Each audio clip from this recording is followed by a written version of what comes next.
সরকারের ব্যয় মেটানোর চাপ ক্রমেই বাড়ছে, কারণ অর্থ বছরের শুরু থেকেই রাজস্ব আদায়ের লক্ষ্য অর্জন থেকে পিছিয়ে পড়ছে এনবিআর।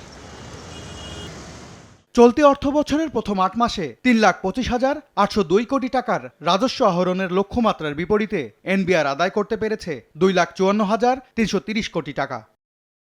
সবচেয়ে বেশি ঘাটতি আয়কর খাতে। গেল জুলাই থেকে ফেব্রুয়ারি এ খাতে ১,১৮,৫০৯ কোটি টাকার লক্ষ্যমাত্রার বিপরীতে কেবল ৮৫,১৩৬ কোটি টাকা আদায় করেছে এনবিআর।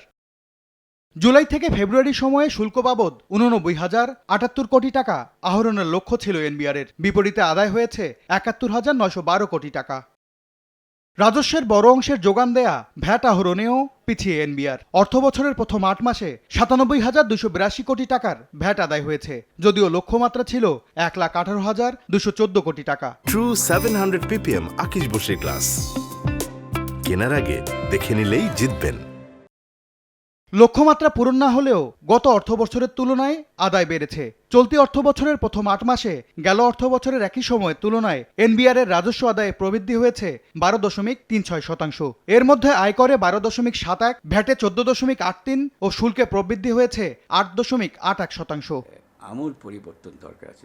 অর্থনীতিবিদরা বলছেন, অর্থনীতির গতি বাড়াতে কর আদায় ব্যবস্থায় মৌলিক সংস্কার জরুরি। করের আওতা বাড়ানোর পাশাপাশি রাজস্ব প্রশাসনের দক্ষতা বাড়ানোর পরামর্শ তাদের। রাজস্ব বোর্ড চলছে, এবারে আচ্ছা আজকে এইটা করব, কালকে ওইটা করব, ওখানে একটু রেভিনিউ বাড়বে, ওখানে একটু ট্যাক্স বাড়িয়ে দিই, আর সবসময় খালি বাড়িয়ে দেয়, কমাবার কথা বলে কম।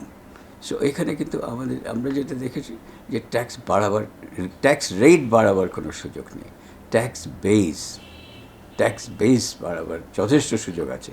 চলতি অর্থ বছরে এনবিআরের সংশোধিত রাজস্ব আদায়ের লক্ষ্যমাত্রা ৫,৮৮,০০০ কোটি টাকা। সে হিসাবে বাকি ৪ মাসে আদায় করতে হবে ২,৪৮,০০০ কোটি টাকার রাজস্ব। প্রতি মাসের হিসাবে যা ৬২,০০০ কোটি টাকা। এম এস আরিফিন, সময় সংবাদ, ঢাকা।